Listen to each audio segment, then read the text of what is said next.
साथियों नमस्कार। कैसे हैं आप सब लोग। आशा करता हूं कि आप घर में बिल्कुल ठीक होंगे, अच्छे से होंगे, स्वस्थ होंगे और लॉकडाउन के नियमों का पूरी तरह से पालन कर रहे होंगे। पिछले वीडियो में हमने कबीर जी के बारे में हम लोग पढ़ रहे थे और कुछ जो उनके जो दोहे हैं उसके बारे में हम चर्चा की थी। तो आप सभी लोगों के बहुत सारे मुझे मैसेज आए, कमेंट्स मिले, तो उसके माध्यम से पता चला कि आपको बहुत अच्छा वीडियो लगा और आपने ये प्रार्थना भी की और भी ऐसे वीडियो आगे बनाए जाएं।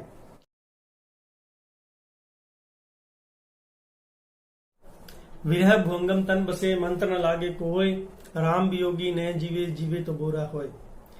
इस पद में कबीर जी ये कहते हैं कि परम पिता परमात्मा को मिलने की, उसको प्राप्त करने की जो इच्छा, कामना, अभिलाषा है, उसको शांत करने की कोई भी दवा नहीं है, उसको शांत करने का कोई भी इलाज नहीं है। परमात्मा को प्राप्त करके ही उसको शांत किया जा सकता है। तो वो कहते हैं विरह भोंगम, जो मेरे तन के अंदर, मेरे शरीर के अंदर आपको प्राप्त करने की जो इच्छा, परमात्मा को प्राप्त करने की जो इच्छा है, उसकी कोई भी दवाई नहीं है, उसका कोई इलाज नहीं है।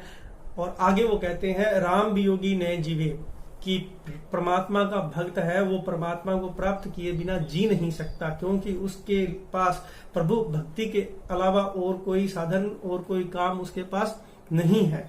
वो सिर्फ परमात्मा को प्राप्त करेगा और परमात्मा को प्राप्त करके ही वो अपने मन को, अपनी बुद्धि को, अपने तन को शांत करेगा। इसलिए वो कहते हैं कि राम वियोगी न जीवे, जीवे तो बुरा होए। अगर वो जिएगा तो वो प्रभु भक्ति में पागल ही हो जाएगा, वो परमात्मा को प्राप्त ही करेगा।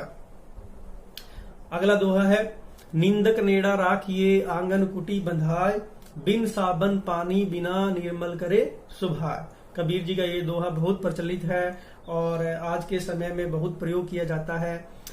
इसमें कबीर जी ये कहते हैं कि निंदक नेड़ा राखिए, जो हमारी निंदा करने वाला व्यक्ति है उसको अपने पास रखना चाहिए। निंदक, नेड़ा, नेड़ा मतलब नजदीक, निंदक मतलब निंदा करने वाला, निंदा करने वाले व्यक्ति को अपने नजदीक रखना चाहिए।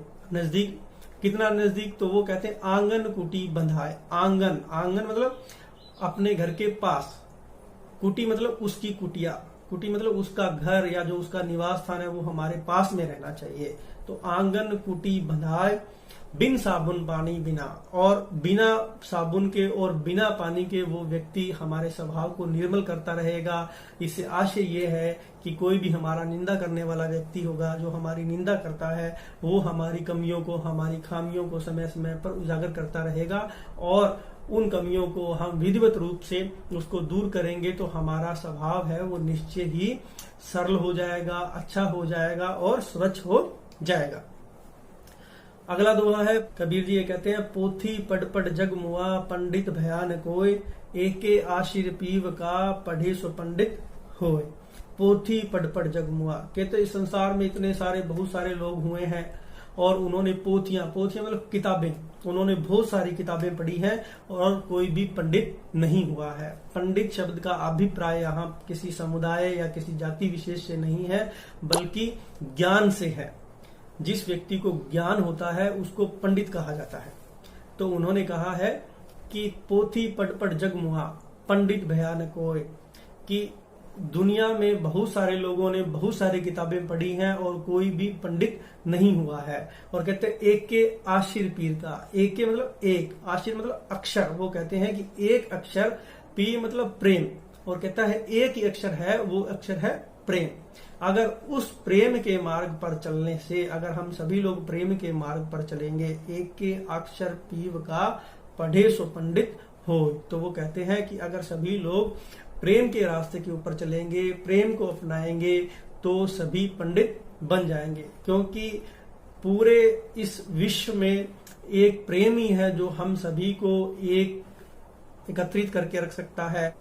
तो अगला दोहा है हम घर जालिया आपना लिया मुरड़ा हाथ, अब घर जालिया ताश का जो चले हमारे साथ। तो इस दोहे में कबीर जी ये कहते हैं कि मैंने अपना काम, क्रोध, मोह, लोभ, अहंकार और मोह माया रूपी जो घर था उसको जला दिया है।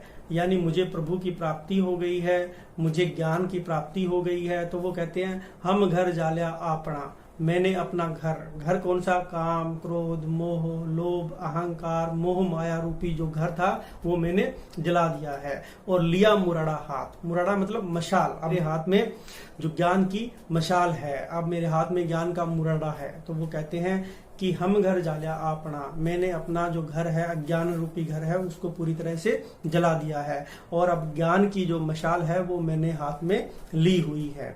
तो अगली पंक्ति में कहते हैं अब घर जालिया ताश का, अब मैं उसका घर जलाऊंगा। अब घर जालिया ताश का, ताश मतलब उसका, तो वो ये कहते हैं कि अब मैं उसका घर जलाऊंगा जो चले हमारे साथ, अब जो मेरा अनुसरण करेगा, अब जो मेरे साथ चलेगा, अब जिसको ज्ञान प्राप्त करने की इच्छा है और ज्ञान प्राप्ति की इच्छा से जो अब मेरे साथ में आएगा, अब मैं उसका घर भी जला दूंगा, यानी उसके अज्ञान को भी मैं नष्ट कर दूंगा। अगर आपको कोई भी शंका हो, कोई भी संदेह हो तो तुरंत मुझे मैसेज करना, मैं उसका निवारण करूंगा। इसके प्रश्न उत्तर भी आप घर में बैठकर कर लेना और याद रखना लॉकडाउन के नियमों का अच्छी तरह से पालन करना।